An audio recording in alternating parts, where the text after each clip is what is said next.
みんな同じところを向いていながら優れた感性でさらに磨き上げていってもらってるっていうところで本当にいいパターンに落ち着いていったというかうまく進んでいったという気がしています。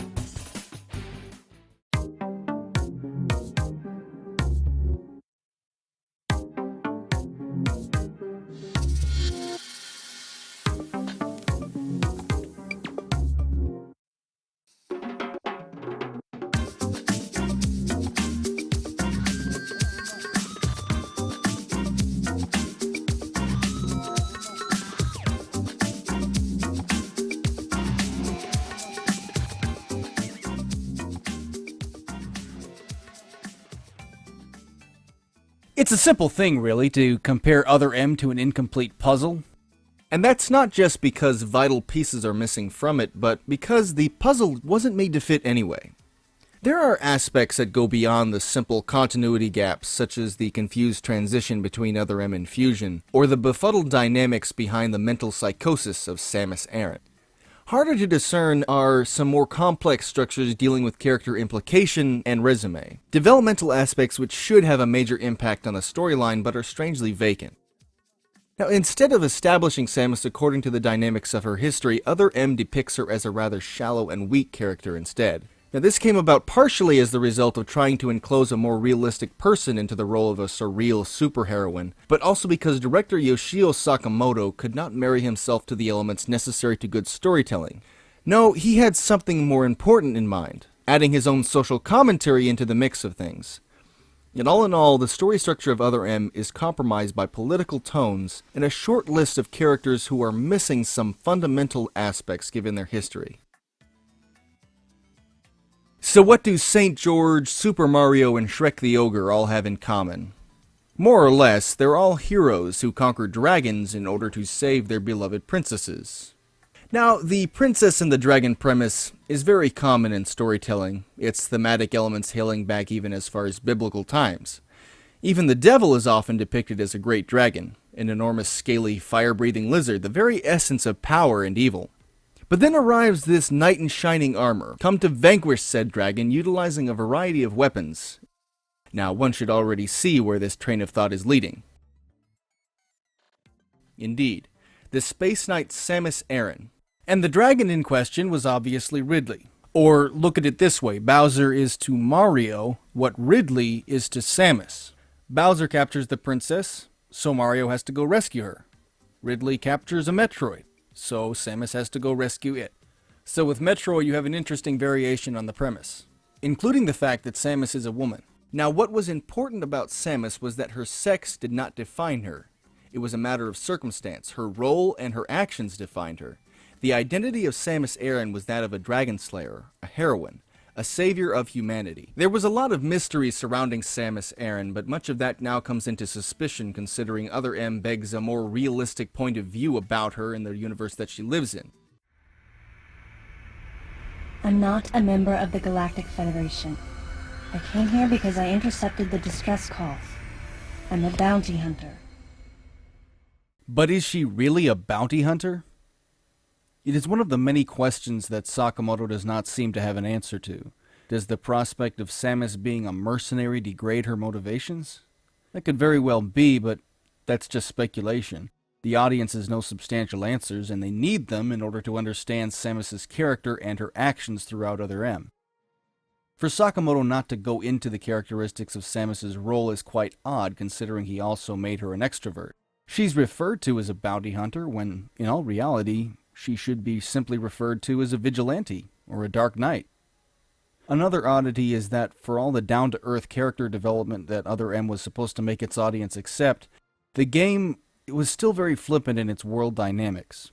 For example, thin air is converted into missiles and health. Samus is still able to contort her body into a small metal ball, and fallen enemies conveniently vanish upon death. Any excuse to that of building a more realistic character environment will no doubt be offset by the fantastic elements that pervade the Metroid universe, which is a video game universe.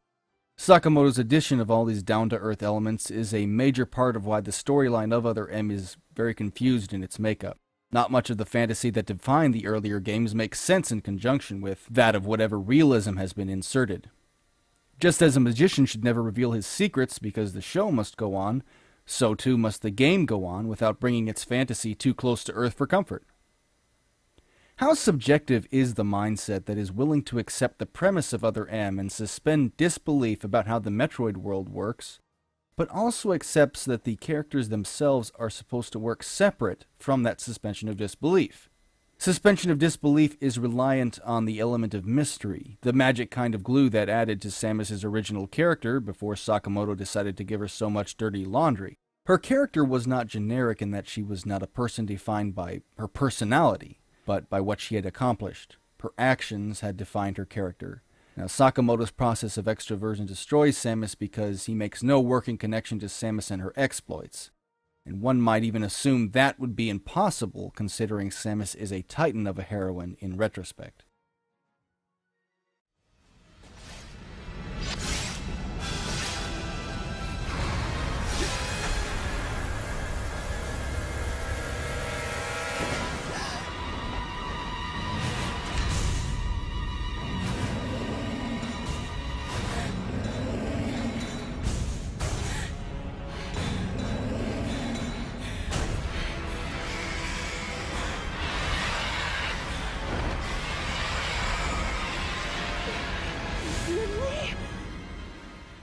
Sakamoto really dropped the ball when designing Ridley's character for this game, thus bringing the Space Dragon's objective purpose into question. No, the biggest gripe about this scene featuring Samus's mental breakdown should not be relegated to that of Samus's reaction alone, but by the elephant in the room that is the fact that she and others continually refer to this animal as being Ridley. However, Ridley has no purpose in this game due to the fact that he's not truly appearing in this game.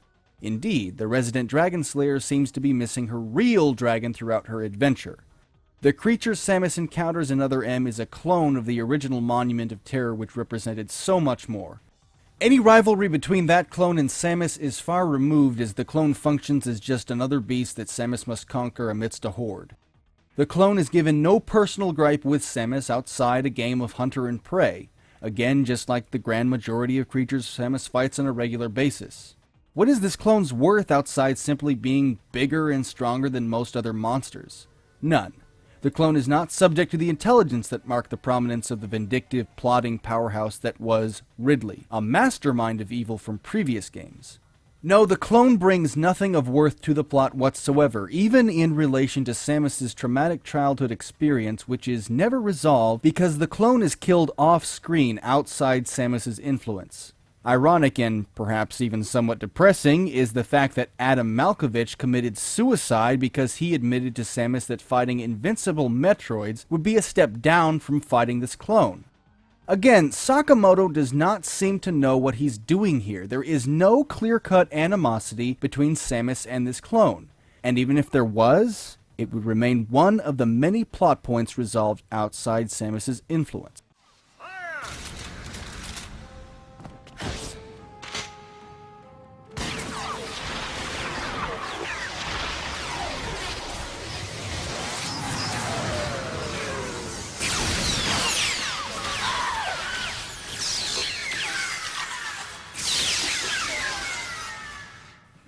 Now, how ironic that the actual hero at the end of Other M is a man with no previous characterization or inherent purpose whatsoever, but whose prominence is foregone by a political ideologue set up by Sakamoto. Quite an ubiquitous distraction from whatever the main plot was supposed to be. When the Colonel arrives, one should keep in mind that the Galactic Federation is an organization that the audience knows next to nothing about. Therefore, Sakamoto's setting up corrupt forces within this less-than-apparent government begs the question what purpose the Colonel serves here, outside being a deus ex machina. Funny in that as much as Sakamoto had Samus given to extroversion, the things that are actually plot-worthy and highly relevant to the story are hidden from the audience. Like, what is the Colonel's name? What was the overall goal of the Galactic Federation concerning the bottle ship? These and other relevant questions are not answered because Sakamoto does not want his audience to think about them. Now, Sakamoto's agenda is to have us hate the Colonel because he and his corrupt federation put their grubby hands into the affairs of a mother and her child. Oh, and they also happen to be dabbling illegally in developing weapons for who knows what purpose. The audience is supposed to feel sorrow for the highly extroverted MB and Madeline Bergman, and a seething hatred for the highly underdeveloped Colonel. If there's a political conversation going on here, it's been highly dumbed down, much like the discrimination of the military found throughout James Cameron's Avatar. Unfortunately for Sakamoto in this process, he's working against previously established history, in addition to the exploits of a previously established character. Now, taking that into consideration, is it any wonder why Samus's presence on the bottle ship becomes subject to question? Sakamoto is establishing a rather fatalistic worldview here, and an armor-bound dragon slayer and wonderworker like Samus Aran throws a wrench into the plans of his social commentary. Funnily enough, the grim adventures of Billy and Mandy actually parody that model of storytelling by throwing a Lovecraftian tentacle horror on the set of a Spanish soap opera. And all the while, the Grim Reaper believed that it was all just another plot twist. Ultimately, the only way Sakamoto could marry this soap opera construct to the Metroid series was to degrade characters like Samus and Ridley, along with the rest of the Metroid universe. もともと Wii で、メトロイドの新作を作ろうと考えたときに、一番僕がこだわったところというか絶対守ろうと思ってたのはWii リモコン1本で遊べるゲームにしたい。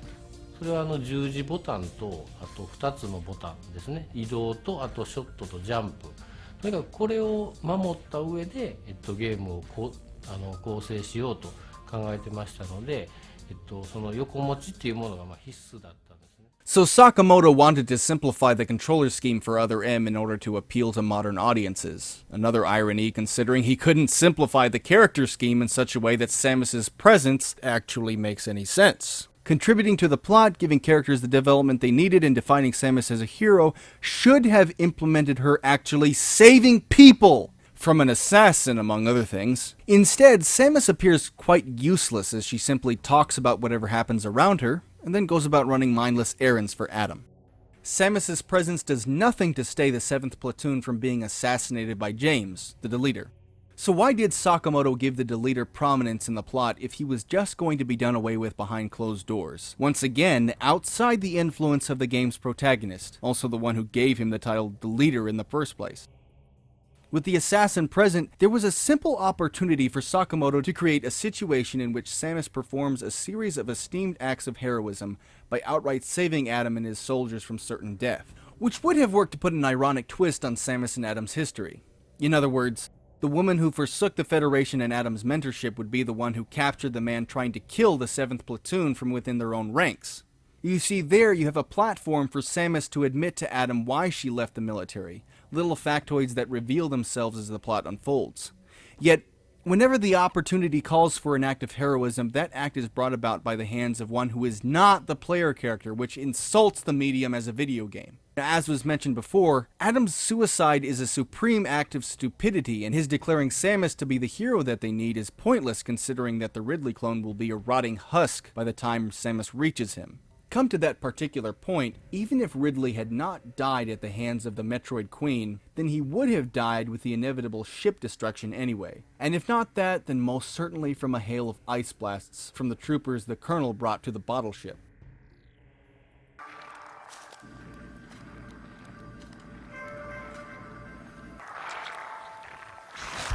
Some creatures use the powers of others to capture their prey.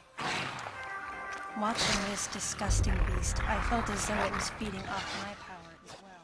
Allegedly, there's an allegorical reference for Samus's continued reliance on others for strength, illustrated by Baby Ridley's scavenger behavior.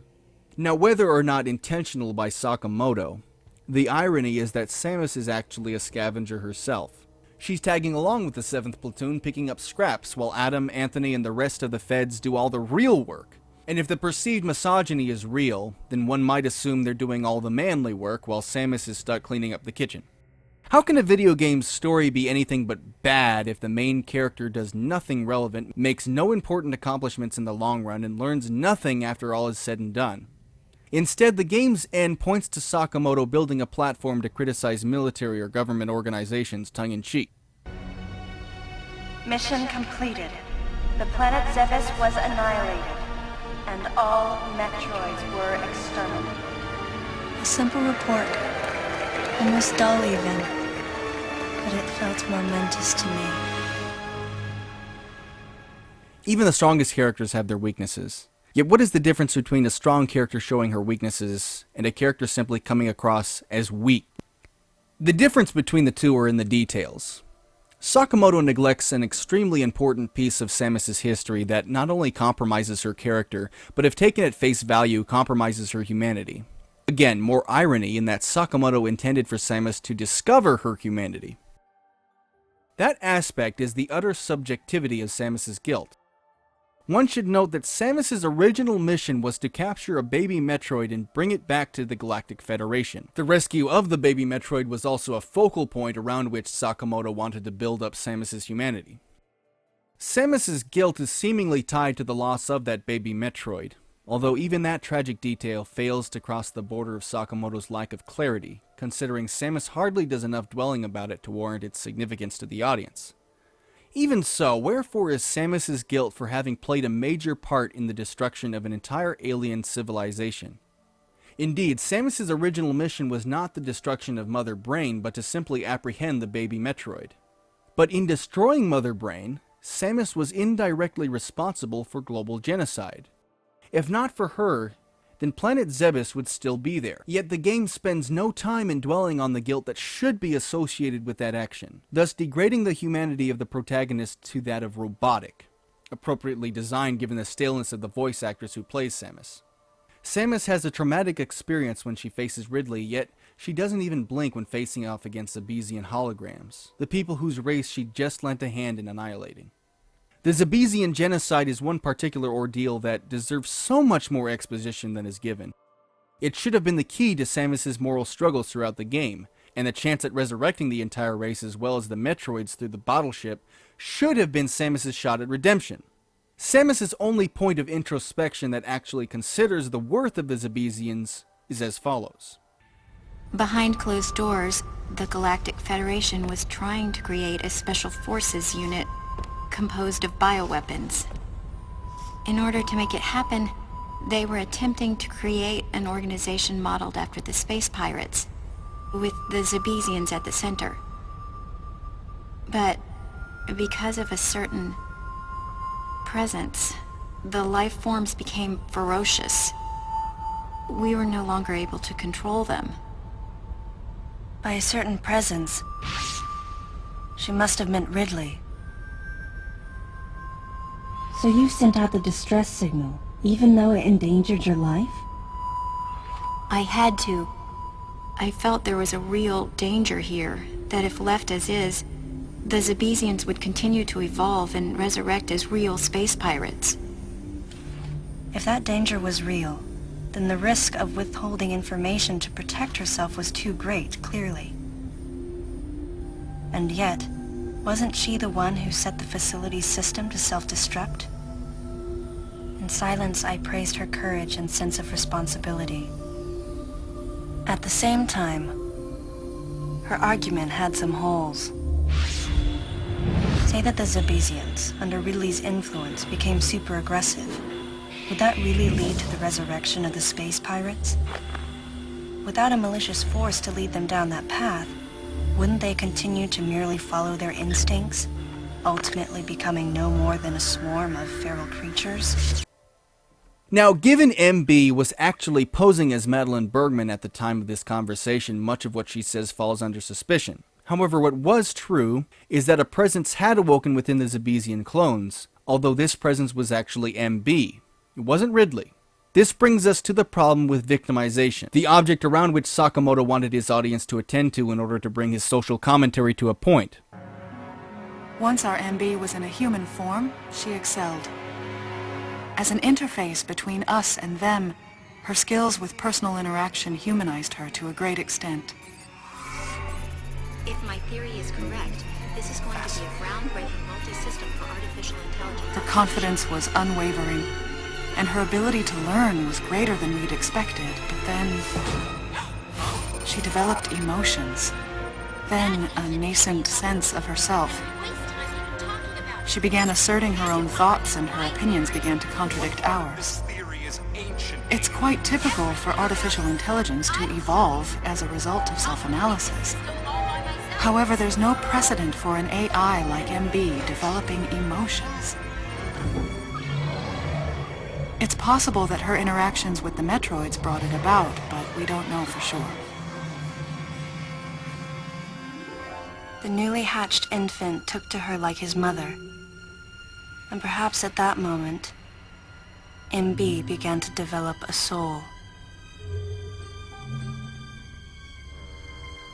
It was all conjecture, but the idea wouldn't leave my mind. And that was when we decided to alter her AI program. A human-like existence, but one without feelings. To make MB less than human, the researchers had to deny her that consciousness. I knew this, but in my heart, I felt sympathy for MB.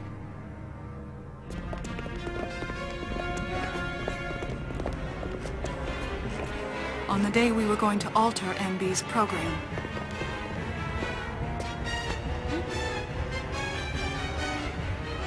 right before my eyes, I watched her being restrained. Stop! What are you doing to her? These orders are from above. Take her away. Wait! Madeline! She reached out to me and asked me for help, No! but there was nothing I could do. What's happening? My presence that day caused a disturbing reaction in her.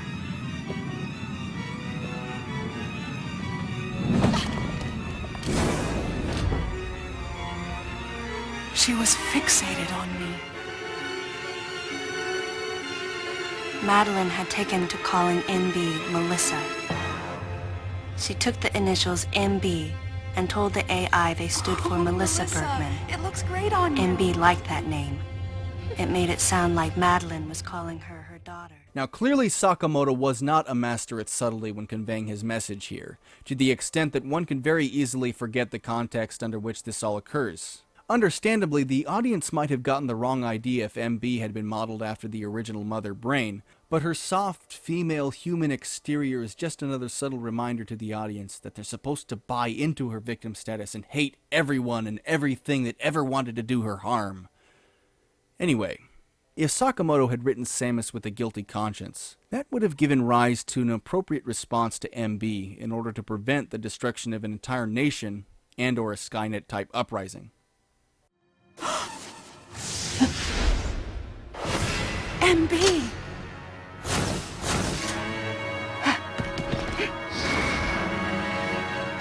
Wait, MB, calm down. Please listen. Madeline, step back! We were wrong. It's all over. Madeline! I was not wrong. The humans were foolish, and I was forced to bring judgment on them. And yet, because of you, I failed. You must understand the weight of your crime. You must pay the price for what you've done. Please, MB. We have to get past this. No. You will all be judged. At this point, Samus, the main character, the player character, and the protagonist of all the Metroid games, should have been the one to speak up and put a stop to this. Of all the times to speak, this should have been the time. Samus should have mentioned Ridley's control over the Zebesians, comparing MB's disposition to Ridley's vindictiveness. Samus would also mention her own guilt of having been part of the Zebesian genocide, how MB's using the Zebesians to stage a revolt essentially made her no different than the humans who created her. That if she wished to rise above that pain and anguish, she should take the Zebesians away and start a new life.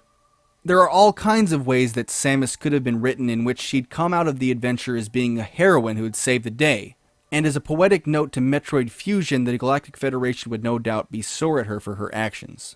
Yet Adam's words that at least one person out of the myriad of people back home would realize that Samus was right, that despite her orders and the presence of corrupt officials, she did the right thing. Samus would also have her conscience put to rest after saving the last remnants of the Zebesian race in addition to MB. In this manner, Sakamoto would have illustrated Samus's weaknesses, but they would have stood out in comparison to her accomplishments. The fact of the matter is, Other M suffers from more than a simple lapse in storytelling or narrative. One should not be angry about what Samus is in Other M, but about what she isn't. And she most certainly is not the heroine of her latter games. She's a clueless genocidal twit who happened to get wrapped up in a conspiracy that she ultimately had no control over. And within that conspiracy, one can make out Sakamoto's own social commentary, burying Samus and her adventure underneath a political ideologue.